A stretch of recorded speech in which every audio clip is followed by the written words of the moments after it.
나의 영원하신 기업 생명보다 귀하다.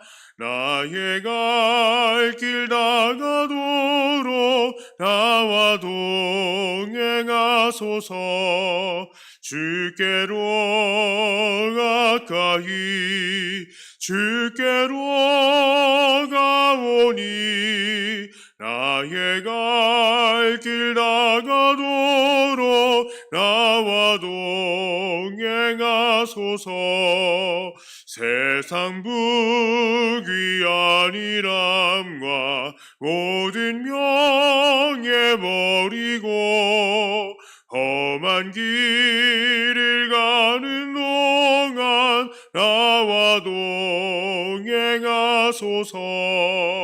주께로 가까이 주께로 가오니 나의 갈 길 다가도록 나와 동행하소서. 어두운 골짝 지나가며 험한 바다 건너서 천국문에 이르도록 나와 동행하소서. 주께로 가까이 주께로 가오니 나의 갈 길 다가도록 나와 동행하소서.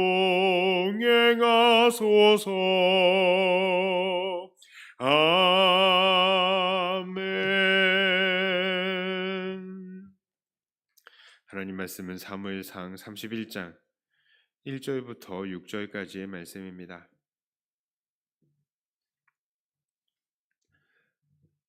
이 말씀을 제가 봉독해 올립니다. 블레셋 사람들이 이스라엘을 침해 이스라엘 사람들이 블레셋 사람들 앞에 도망하여 길보아 산에서 엎드려져 죽으니라. 블레셋 사람들이 사울과 그의 아들들을 추격하여 사울의 아들 요나단과 아비나답과 말기수아를 죽이니라. 사울이 패전함에 활 쏘는 자가 따라잡으니 사울이 그 활 쏘는 자에게 중상을 입은지라. 그가 무기를 든 자에게 이르되 네 칼을 빼어 그것으로 나를 찌르라. 할례 받지 않은 자들이 와서 나를 찌르고 모욕할까 두려워하노라 하나 무기를 든 자가 심히 두려워하여 감히 행하지 아니하는지라.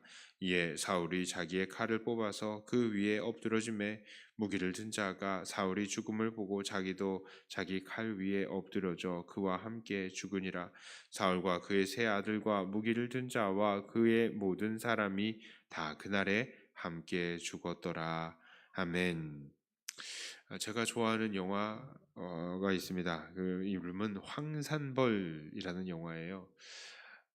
여러분 아실는지 모르겠는데 유명한 왕의 남자라는 영화의 감독입니다만 그런 영화가 있습니다. 이 영화의 배경은 바로 백제와 신라가 벌인 유명한 전투, 이 황산벌 전투에 대해서 그린 영화입니다.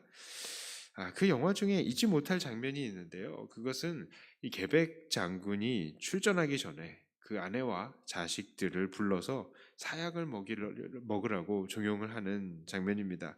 이 계백 장군은 그 황산벌 전투에서 백제가 신라에게 이기지 못할 것을 예상하고 있었습니다. 그래서 살아서 적들에게 능욕을 당하느니 차라리 약을 먹고 깨끗하게 죽으라라는 의도에서 이 가족들에게 사약을 내준 것입니다. 사약 앞에서 머뭇거리고 죽기를 거절하는 이 부인 앞에 계백 장군은 이렇게 말합니다. 호랑이는 죽어서 가죽을 남기고 사람은 죽어서 이름을 남긴다고 했으니 명예롭게 깨끗하게 약을 먹고 죽으라라고 말을 하는 거예요. 그러나 거기에 대해서 부인은 이렇게 응답합니다. 입은 삐뚤어졌어도 말은 똑바로 해야지. 호랑이는 가죽 때문에 죽고 사람은 이름 때문에 죽는 거야 라고 말을 합니다. 정말 그렇습니다. 사람들은 자기의 이름, 명예, 그리고 평판 이런 것들에 매우 신경을 쓰고요. 또 어떤 사람들은 그 이름 때문에 정말로 자기의 목숨을 버리기도 합니다. 특히 오늘 우리가 함께 본 본문의 사울이 그러했죠. 사울은 평생을 사람들의 시선을 두려워하면서 살았던 사람입니다. 그는 등장부터 사람들을 두려워했었죠. 그는 항상 저들이 뭐뭐뭐 할까봐, 누가 뭐뭐뭐 할까봐 두렵다, 이런 말을 그 입에 달고 살았습니다. 그는 성경에 처음 등장할 때부터 아이고 아버지가 나귀는 고사하고 우리 때문에 걱정하실까봐 두렵다라고 말을 한 정도였습니다. 또한 블레셋 사람들과의 전투 앞에서 백성들이 뿔뿔이 흩어지자 두려움을 느껴서 얼른 자기가 예배를 드리기도 했죠. 자기가 백성들 앞에서 하나님께 버림받는 장면들이 비춰질까봐 사무엘을 협박해서 같이 제사 드리자고 조르기도 했습니다. 그리고 다윗이 자기보다 인기가 많아지자 그 왕위가 위협받는다고 두려워하면서 다윗을 죽이려고 했죠.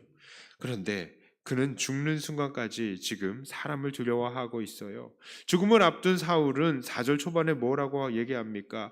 그가 무기를 든 자에게 이르되 네 칼을 빼어 그것으로 나를 찌르라. 할례 받지 않은 자들이 와서 나를 찌르고 모욕할까 두려워하노라. 아니, 할례 받지 않은 자에게 죽는 게 대체 뭐라고 이렇게까지 집착을 합니까? 그것은 아마 그가 하나님의 택함을 받지 않는 자들에게 죽었으니 하나님께 벌을 받은 것이다 라는 소문이 날까봐 두려워했다는 것입니다. 그런데 그렇게 생각해 본다면 이것은 정말로 사울의 이기적인 입장이다라고 생각이 돼요.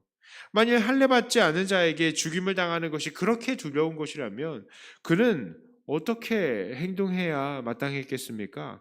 그때라도 하나님께 회개하고 통회하고 엎드려야 했죠. 그러나 그는 그때에도 회개하지 않고요. 그저 다른 사람들 앞에서의 자기 체면만 생각하고 있었던 것입니다. 그리고 그것을 위해서 인간적인 수단들을 끝까지 동원했던 거예요. 이것이 얼마나 미련한 행동입니까? 그는 인간적인 체면을 위해서 영원한 삶과 하나님의 영원한 복을 내팽개쳐 버린 것입니다. 이런 사울의 최후의 모습을 통해서 우리는 우리의 삶을 돌아보아야 하겠습니다. 혹시 우리는 남들의 평판을 신경 쓰다 못해서 그들의 시선 때문에 내 삶이 망가지고 있기까지 한 것은 아닙니까? 우리가 분명히 깨달아야 하는 것은 정말 남들의 평판을 일일이 신경 쓴다 한더라도 그것이 하나님 앞에 남는 게 절대 아니라는 거예요. 오히려 남들의 시선에만 신경을 쓰면서 인간적인 수단을 동원하면서 살다 보면 오히려 하나님에게서 멀어지는 길이 되고 또한 하나님께서 우리에게 맡기신 임무에 충성하기 어려워질 때가 있다는 것입니다. 그리고 더 나아가서 그것은 우리로 영원히 구원을 얻지 못하게 만드는 길이 되기도 한다는 것입니다. 오늘 사울처럼 말이죠.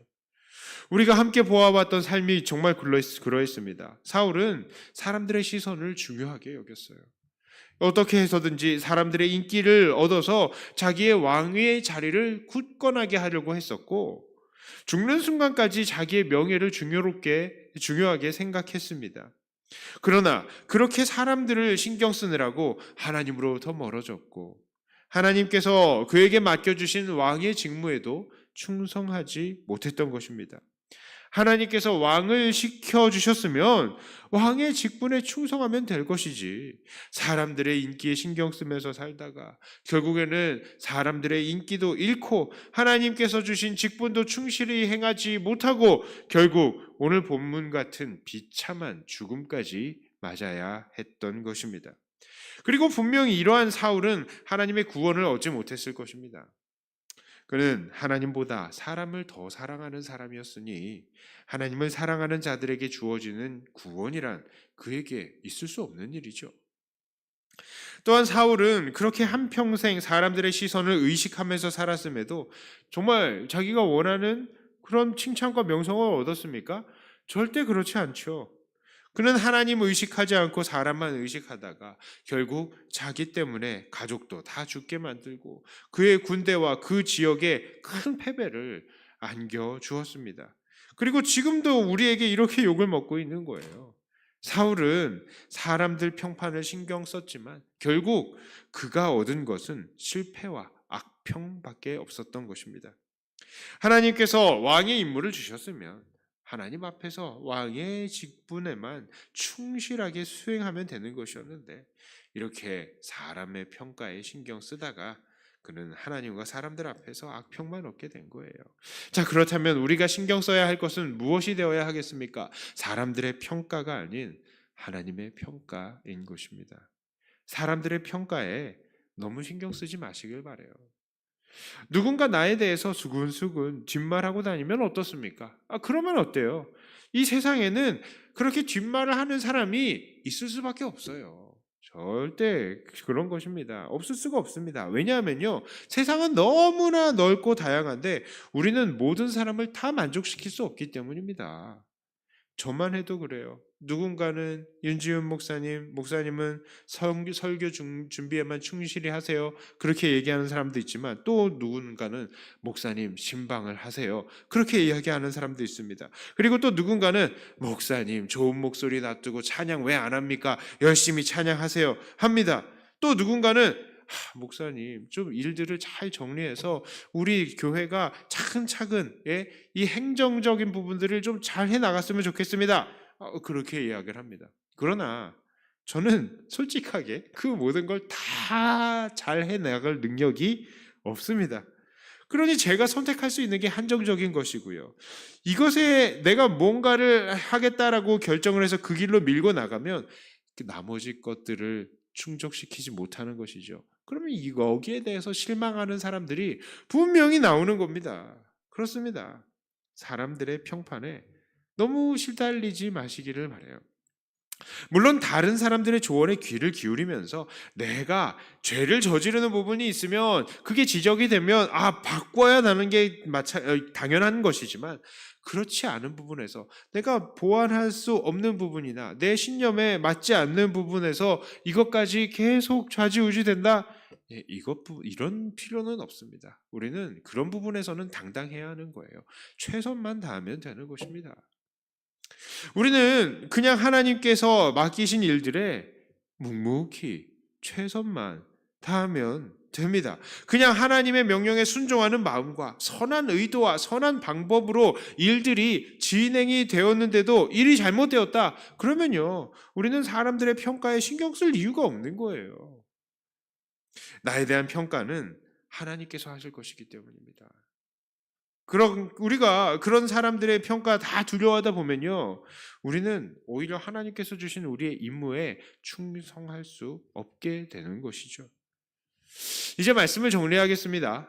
하나님께서 주신 임무가 아닌 사람들의 평가에만 온 신경을 다 쏟은 사울은 결국 그런 삶에 걸맞은 죽음을 맞이하게 되었습니다. 우리의 마지막은 어떠할까요? 주님께서 우리의 삶을 평가하실 때에 그 평가는 우리가 사람들에게 얼마나 인기가 있었고 얼마나 칭찬과 사랑을 받았느냐가 아닙니다. 우리가 하나님의 명령에 어떠한 마음으로 충성했느냐, 주님은 그것을 보시겠죠. 그러므로 오직 주님 한 분만의 평가만 생각하며 오직 하나님께서 우리에게 주신 임무에 충성하며 섬겨나가시는 주님의 귀한 일꾼들이 다 되시기를 주님의 이름으로 축복합니다. 기도합니다. 하나님, 사람들의 시선 이것들로 우리가 좌지우지되지 않게 하여 주시옵소서.